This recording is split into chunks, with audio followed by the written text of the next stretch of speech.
शौहर हाथ पांव छिलवाकर और एक आंख सुजवाकर घर आया तो बीवी ने घबरा कर पूछा, क्या हुआ?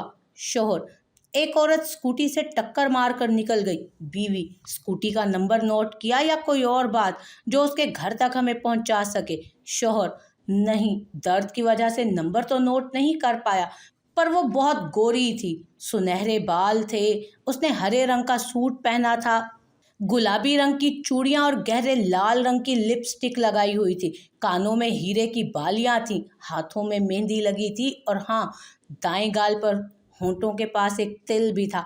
इतना बताने की देर थी कि शोहर की दूसरी आंख भी सूज गई। समझ तो गए होंगे आपके क्यों?